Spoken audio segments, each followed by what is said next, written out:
लखनऊ में बारिश ने खोली नगर निगम की पोल। जगह जगह खुले हैं मेन होल। जा सकती है कभी भी किसी की जान।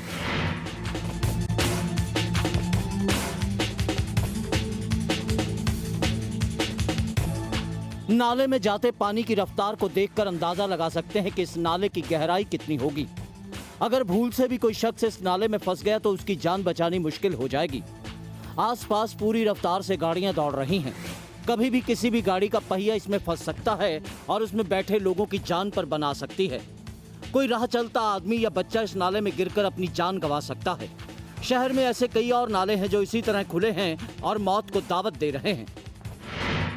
24 घंटे भी नहीं हुए जब गाजियाबाद में एक बच्चे की एक ऐसे ही नाले में गिरने से जान चली गई थी, लेकिन नगर निगम है कि फिर भी चैन की नींद में सो रहा। रामनगर में भारी बारिश से हुआ भूस्खलन बना मुसीबत। मलबा सड़क पर आने से NH 121 हुआ बंद। आफत में पड़ी लोगों की जान।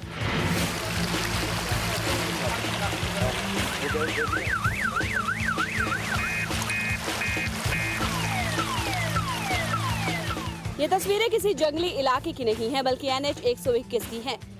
भारी बारिश के बाद हुए भूस्खलन के चलते पूरा सड़क मलबे के ढेर में तब्दील हो गई है। कई गाड़ियां सड़क धंसने की वजह से बीच रास्ते में ही फंस गई हैं। बारिश के चलते यहां के बरसाती नाले उफान पर हैं। एक स्कॉर्पियो तो पानी के तेज बहाव के चलते बह गई। बड़ी मुश्किल से उसमें सवार लोगों ने अपनी जान बचाई। स्थानीय पुलिस के अलावा यहां फंसे लोगों को किसी स्तर से कोई मदद नहीं मिली। पूरा रास्ता बंद है और 48 घंटे से पहले इस रास्ते के खुलने की कोई उम्मीद नहीं है।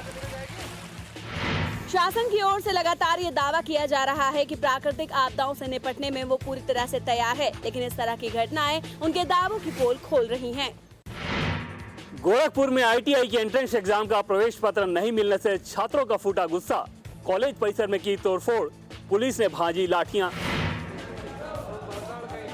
टूटी हुई खिड़कियां, बिखरे हुए कांच के टुकड़े और अंदर पड़े पत्थर ये बताने के लिए काफी है कि यहाँ जमकर तोड़फोड़ हुई है।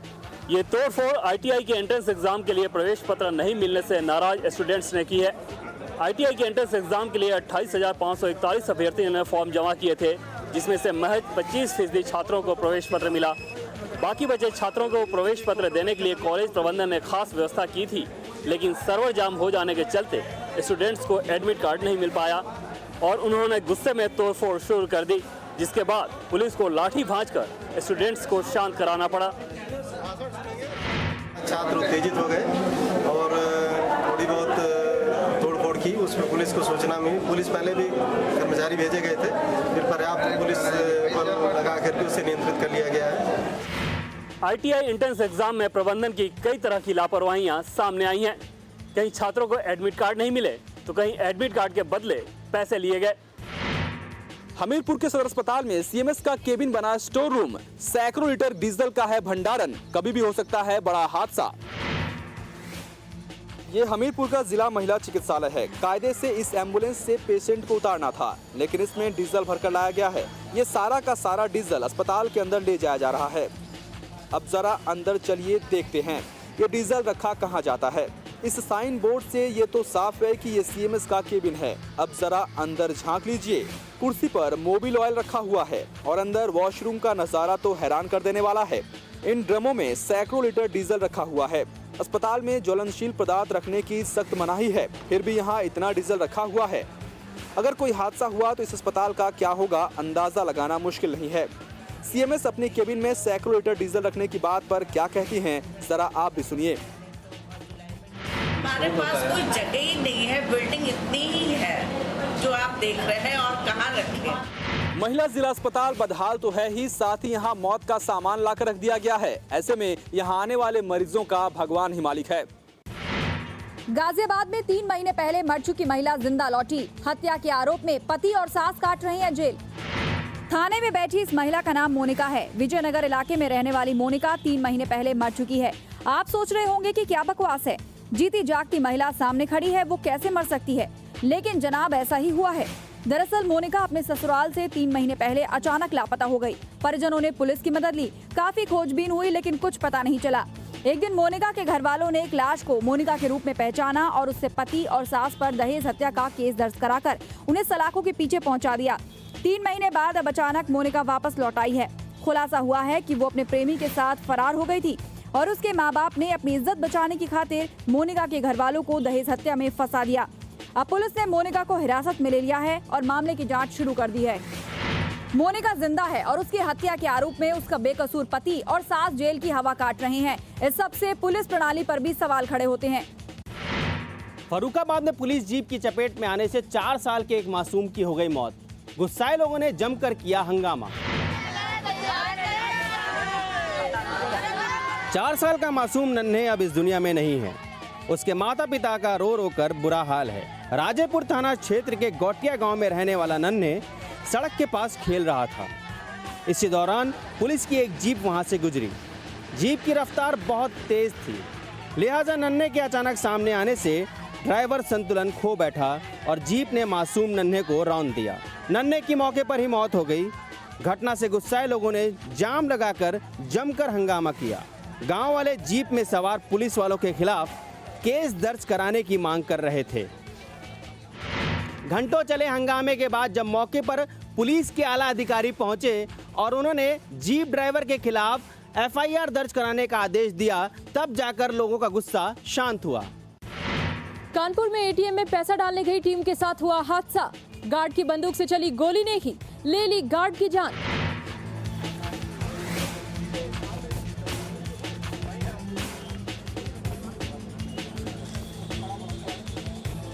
ये लाश गिरिजा शंकर की है। गिरिजा शंकर स्टेट बैंक के अधिकारियों के साथ एटीएम में पैसे डालने आई गाड़ी का सुरक्षा गार्ड था। अरमापुर इलाके में जब बैंक अधिकारी एटीएम में पैसे डाल रहे थे तो गिरिजा शंकर बाहर कुर्सी पर बैठकर पानी पी रहा था। इसी दौरान गलती से उसका हाथ अपनी ही राइफल के ट्रिगर पर चला गया और गोली चल गई। गोली सीधे गिरिजा शंकर को लगी और वो जमीन पर गिरकर तड़पने लगा। गिरिजा शंकर के साथी उसे अस्पताल ले जाने की बजाय घटना स्थल से भाग खड़े हुए। इलाज के अभाव में थोड़ी ही देर में गिरिजा शंकर की मौत हो गई। बाद में मौके पर पहुंची पुलिस ने गिरिजा शंकर के घर वालों को इस हादसे की जानकारी दी और राइफल जब्त कर आगे की कार्रवाई शुरू कर दी है। देहरादून में हुआ अवैध शराब कारोबार का खुलासा। 48 पेटी शराब के साथ 2 युवक गिरफ्तार, 54,000 रुपए कैश भी बरामद।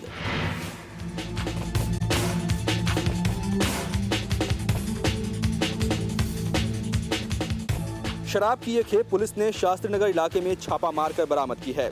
पुलिस को जानकारी मिली थी कि कुछ लोग शराब के अवैध कारोबार में लगे हैं और सरकार को राजस्व का चूना लगा रहे हैं। इस खबर के बाद पुलिस ने चेकिंग अभियान चलाया और एक कार में ले जाई जा रही 48 पेटी शराब के साथ 2 युवकों को गिरफ्तार कर लिया। हालांकि एक युवक भागने में कामयाब रहा। पुलिस ने पकड़े गए युवकों के पास से 54,000 रुपए भी बरामद किए हैं। पुलिस अब पकड़े गए युवकों से पूछताछ कर उस गिरोह के धरपकड़ में जुट गई है जो देवभूमि में अवैध शराब के कारोबार की जड़ें मजबूत करने में लगा है। वाराणसी के आदमपुर मोहल्ले में एक व्यापारी के घर लाखों की चोरी। चोरों ने ताला तोड़कर उड़ाया घर का माल।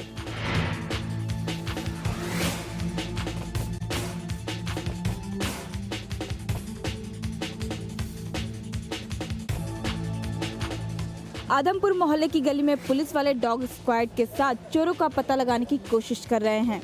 पूरी गली में मोहल्ले वालों और पुलिस वालों की भीड़ लग गई है। जिसने भी व्यापारी शंभुनाथ के घर चोरी की बात सुनी, हक्का बक्का रह गया। किसी को कुछ समझ में नहीं आ रहा कि सुरक्षित माने जाने वाले इस मोहल्ले में चोरी भी हो सकती है। शंभुनाथ अपने परिवार के साथ कहीं गए हुए थे, तभी चोर मेन गेट का ताला तोड़कर घर में दाखिल हुए और अंदर घुसकर घर की अलमारी तोड़कर लाखों के गहने और नकदी उड़ा ले गए।